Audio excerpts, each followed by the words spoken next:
And now it's time for part two of Professor Victor Singing Eagle's lecture, English Composition 1 here at Sisseton Wahpeton College. And now, your host, Professor Victor Singing Eagle. Yay! All right, let's get started. I'm wasting too much time. I was supposed to have created this video a long time ago, and for some reason, I forgot my microphone. And it sounded really wonky, and I didn't want to torture you with that too much. By the way, check it out. U.S. Coast Guard. You guys know I'm a veteran, but never mind. We don't want to talk about that. It just came in the mail, and that just popped into my head. I wanted to show it to you, but never mind. We talked about pop quiz in our previous meeting, or previous video, whatever we want to call it. Now, we need to talk about mechanics. What do we mean when we talk about mechanics in an English composition class? Grammar, punctuation, spelling, or not paragraphing, but stuff like that.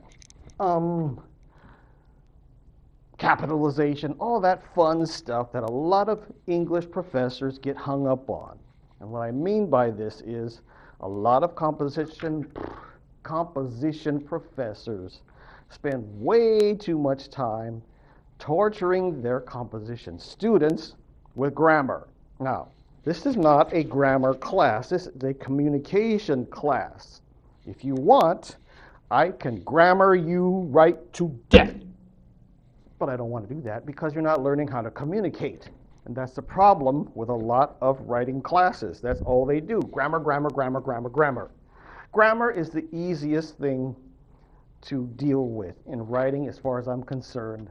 That's why I saved it for last. However, that being said, we do need to speak a little bit about it quickly. Okay, now keep in mind that sometimes there is bleed over between focus and mechanics, especially not following directions and formats. Remember, if we go over here, I typed in, just for fun, what is the most preferred format for a college paper? And boom, it pops right up. Google. 12-point Times New Roman. There's your answer. Use an 8.5 by 11 or A4 size paper. Single-sided. What do we got here? Let me go back to this. Pull it back up. Gimme.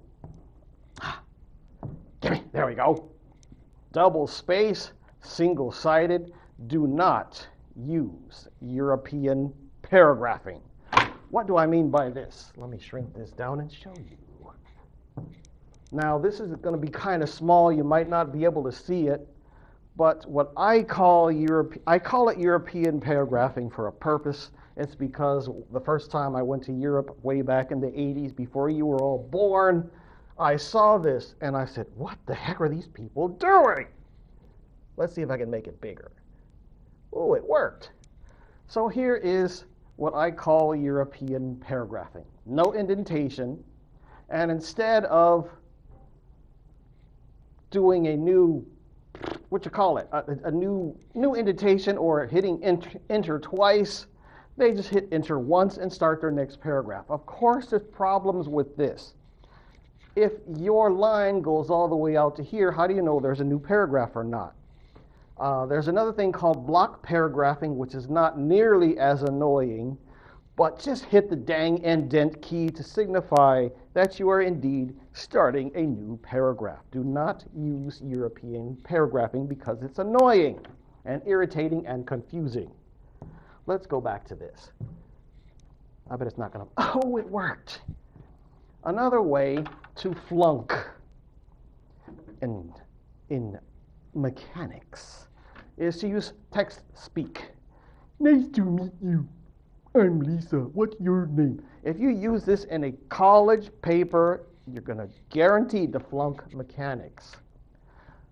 If you want more information, you can Google annoying writing mistakes, and you'll see more about what I'm talking about. Let's pull it up just to show you what I'm talking about. Let's see. Text speak, already talked about that. What is text speak?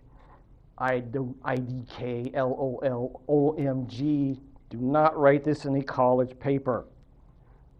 The most annoying grammatical mistakes, apostrophes, comma splices. We can talk about this stuff later. We don't have enough time.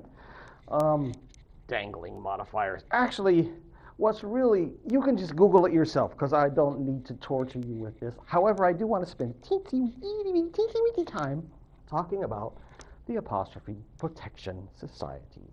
You cannot pluralize nouns with apostrophes.